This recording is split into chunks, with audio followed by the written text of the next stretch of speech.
لکه څنګه مو چې وویل مود ډیسارډر یا د طبیعت اختلال دوه برخې لري. یو ډپریسیو ډیسارډر یا د خفګان اختلالات، یو بل چې دی منیک او هایپومنیک اپیزودز دي. نن د خفګان د اختلالاتو په ډولونو باندې غږیږو، یا یې که ساده ووایم د ډپریشن په ډولونو باندې خبرې کوو.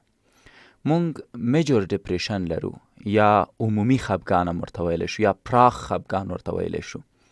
په دې کې معمولا انسان د خفګان حس کوي د اونۍ په ډیری ورځو کې، یا د اونۍ ډیر وخت، یا د ورځې ډیر وخت دا خفی، ځکه ورته پراخ خفګان وایي. مثلا 40 ساعتو کې د 14 ساعته خفه ده، نو ځکه ورته وایي چې میجور یا پراخ خفګان. په دې کې کیدای شي انسان د هغه شیانو نه نور خوند وانخلي چې پخوا یې خوند اخیست، کیدای شي وزن یې پکې ډیر یا کم شي، کیدای شي په خوب کولو کې ستونزه ولري یا په نیمه شپه کې راویښ شي، کیدای شي د ستړیا احساس وکړي، او یا هم فیزیکی حالت یا فیزیکی منډه ترړه یې چې دی آیسته شي، کیدای شي د ستړیا احساس وکړي، انرژي یې کمی، او ورسره کیدای شي د ګناه حس وکړي یا د بې ارزښته توب حس ولري. همچنان په تمرکز کې کیدای شي د ستونزې پیدا شي چې له امله یې بیا سمه پریکړه نشي کوی، او ډیری وخت حتی کولی شي چې د خودکشۍ په اړه فکر وکړي. د داسې ناروغانو سره چې پراخ خفګان لري معمولا خبرې کیږي او دوا ورکول کیږي. که چیرته دوا او خبرو کار ونه که، نو په هغې حالت کې کیدای شي ورته الکترونیکي شاک ورکول شي، او یا هم د واګس نرو یا د واګس د مغزو هغه د ریشو د تحریک له لارې نه هم استفاده وشي. بل پرزسټنټ ډپریسیو ډیسارډر دی، یا هم هغه خفګان چې طویل مدته یا د ډیر وخت لپاره موجودي، او دا کیدای شي چې د 2 کالو نه ډیر یو انسان ولري او موجود اوسي په یو فرد کې، چې نښې معمولا داسې دي لکه په اشتیا کې تغییرات دي، چې انسان کیدای شي یا له حده ډیر خوراک وکړي، یا بیخي اشتیا ورکه شي او خوراک ونه کړي، یا ډیر خوب وکړي یا لږ خوب وکړي، انرژي یې کمیږي، سستیږي، اعتماد په نفس یې چې دی کمیږي، دا هم په تمرکز کې ستونزه لري او پریکړې سمې نشي کولی، د ناهیلۍ حس ورته پیدا کیږي. معمولا د دې ناروغانو تداوی په سایکوتراپي یا په رواني اروايي درملنه باندې کیږي. درمل هم ورته ورکول کیدای شي، درمل او خبرې دواړه یو ځای هم ورته ترسره کیدای شي. د هغې نه ور اخوا بیا بایپولر ډیسارډر دی، او بایپولر ډیسارډر 2 ډوله دی، بایپولر 1 او بایپولر 2، او دا په منیک اپیزودز کې راځي یا د حده ډیرو خوشحالیو کې راځي.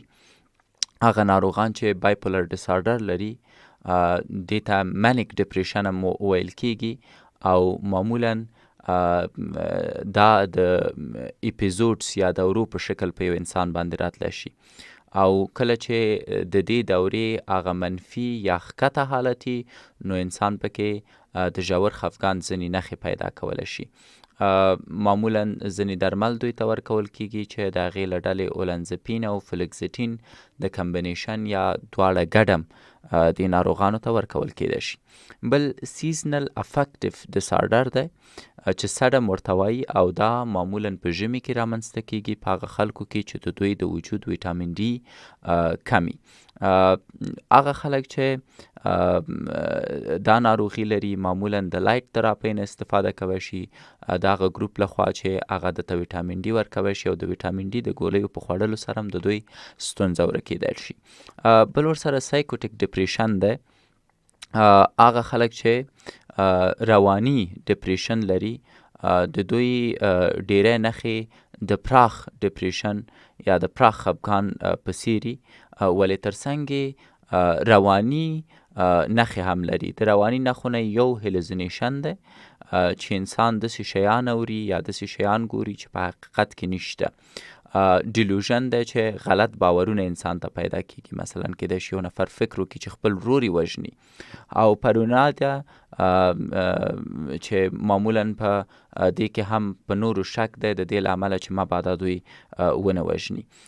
معمولا د انټي ډپریسنټ یا د خفګان ضد درمل او انټي سایکوټیک یا د رواني اختلال ضد درمل دا دواړه چې دی دې ناروغانو ته یو ځای ورکول کیږي، او ځینې وختونه ECT د یو انتخاب په توګه کله چې درمل کار ونه کړي.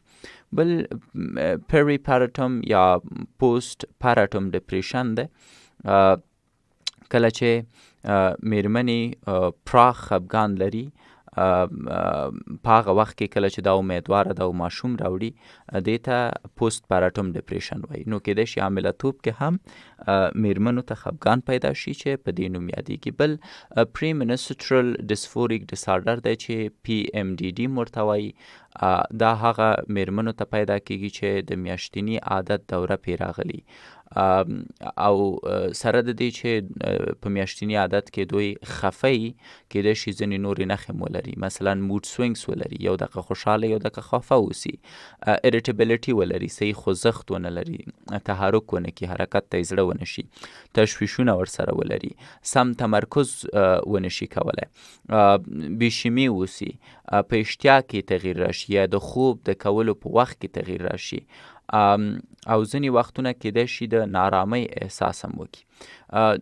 دې ښځو ته هم بیا په میاشتني عادت کې چې کله مطمئن کیږو چې ورته دا اختلال پیدا شوی، د انټي ډپریسنټ دوا د خولې له لارې ورکول کیږي یا د خفګان ضد دوا.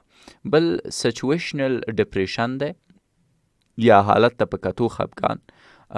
دا دقیقا یو طبي ټرم یا یو طبي اصطلاح نه ده، مګم کاریږي هغه خلکو ته چې د یو دلیل له امله خفه وي او د هغې دلیل د له منځه وړلو په صورت کې بیرته ښه شي.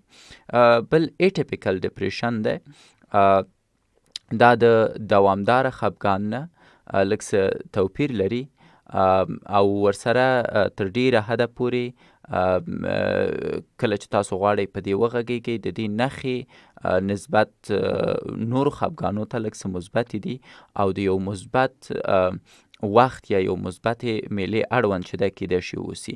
ځینې نورې نښې هم لري، مثلا د انسان پکې اشتیا ډېرېږي، د پخوا نه ډېر خوب ورته پیدا کیږي، په پښو او په لاسو کې د دروندوالي حس کوي، او معمولا توهینونو ته له حده ډیر حساسه کیږي.